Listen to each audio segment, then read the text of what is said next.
All right, so we're diving into Mandarin Chinese today, and we're going to tackle a concept that might seem a little strange at first, especially if you're using Pronunciator to learn Mandarin. Yeah, it definitely takes a shift in thinking, but once you get it, it's really kind of cool how languages can work in different ways. So imagine a world without a, an, or the, no articles. And on top of that, no plural forms for most nouns. Yeah, exactly. And you know all those thousands of phrases you have in Pronunciator? Yeah, Think about how often those little words pop up in English, so we're going to unravel why Mandarin can get away with skipping them. that's true. We use articles and plurals all the time. So how does Mandarin convey meaning without them? They seem so important. It's all about context. Oh, wow. Instead of specific words, Mandarin uses the surrounding words and the whole situation to clarify the meaning. So it's like you have to look at the whole picture to understand the pieces? Yeah, exactly. Yeah. For example, if you say cat eat fish in Mandarin, it could mean cats like fish in general, or it could mean the cat is eating fish right now, depending on what's going on. Wow, that's really different from English where we need the to specify a particular cat. But I guess if you see the cat eating the fish, you don't need to say the. Exactly. And sometimes they use what we call demonstratives. These are words like je, which means this, or na, meaning that, to point to something specific. So na zimao, which is literally that measure word cat, would translate to that cat in English. Ah, so it's kind of like using the, but just more specific. Right, exactly. And what's cool is that this lack of articles actually reflects a different way of thinking about specificity. Like in English, we tend to think about singular or plural, definite or indefinite. But Mandarin focuses more on the action and relationships between things rather than labeling them so rigidly. That's so interesting. So I'm not just learning new words, I'm learning new ways to think.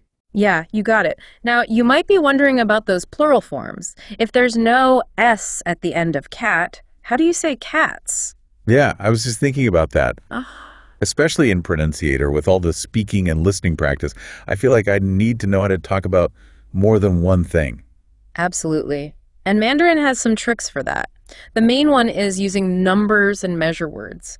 So to say two cats, you would say ling zimao, two measure word cat. Wait, so each noun has a special counting word? Pretty much, yeah. It might seem strange at first, but measure words are really important in Mandarin. They actually add a lot of detail that we don't have in English. So it's not just two cats, it's two of cat. Exactly. And as you go through Pronunciator, you'll start to notice the patterns and learn which measure word goes with which noun. So I might start thinking in measure words even when I speak English, like 2 cups of coffee instead of just 2 coffees. You might. It's interesting how learning a new language can change how you see your own.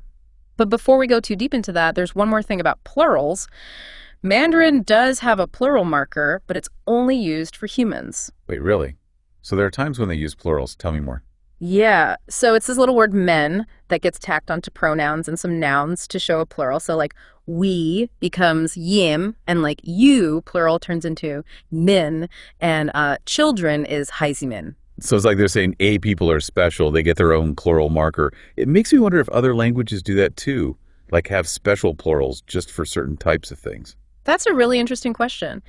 And it kind of shows how language can reflect cultural values. Yeah. Like in Mandarin, the emphasis on human relationships and harmony might be why they mark people as plural in this special way. Yeah, that makes sense. A language with so many speakers would need a way to emphasize the group. Right. And, this all goes back to what we were talking about with context.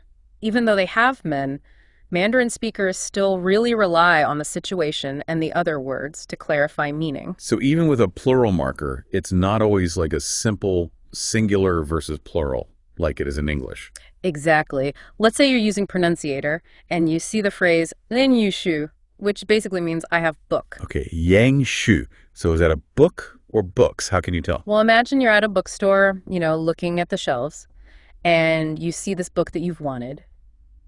You could say ling shu to your friend, meaning I have the book, like the specific one you were looking for. Oh, so being in the bookstore looking for that book makes the meaning clear, even without any articles or plurals. Right. But now let's say you're showing off your big home library, the one with hundreds of books. You could still say wing yu shu, but this time it would mean I have books, like a lot of them. So because you have this whole library, it implies that you have multiple books. Yeah.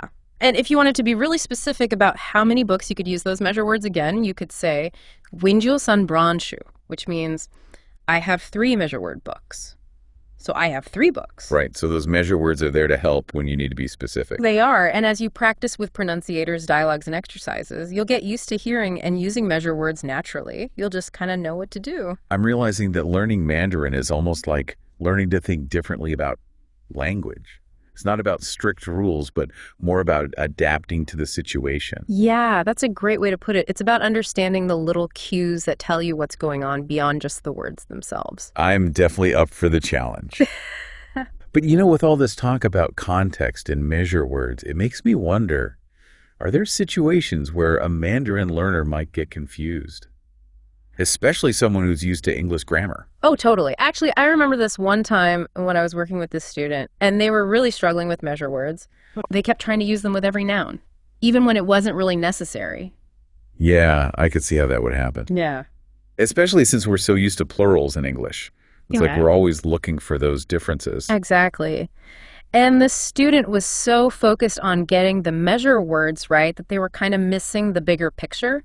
The context of the conversation, like they would say things like 2 measure word water instead of just 2 waters, which sounds weird in Mandarin. So they were like overthinking it, trying to make English grammar work in Mandarin. Yeah, exactly. And I think that's something a lot of language learners do, especially Yeah. if their native language is really different. It reminds me of when I finally understood that Mandarin doesn't use articles. At first I was so confused, like where did they go? But then I realized they're just not needed because the meaning is already clear. That's a great example of how changing your perspective can really help you learn a language. And I bet once you got that, it made Mandarin seem a lot easier. Oh yeah, totally. It was like I could finally stop translating from English and start thinking in Mandarin. Mm-hmm. And I bet that's what happened with your student too, right? Once they stopped worrying about the measure words so much. Exactly. They relaxed and started paying attention to the context.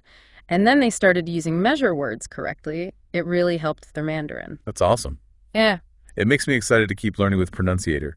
So is there anything else our listeners should know about articles and plurals in Mandarin? As they're going through those thousands of phrases. That's a good question. I think the most important thing is to be patient. It takes time to learn these new grammar rules, especially when they're so different from what you're used to. So it's okay to make mistakes. Oh, yeah, definitely. Mistakes are how you learn. And remember, a pronunciator has a bunch of tools to help you, like exercises and that chatbot that gives you feedback. Right. And don't be afraid to just try things out. Have fun with the language. Yeah, Even if you're not sure if it's perfect. The more you practice, the better you'll get. definitely.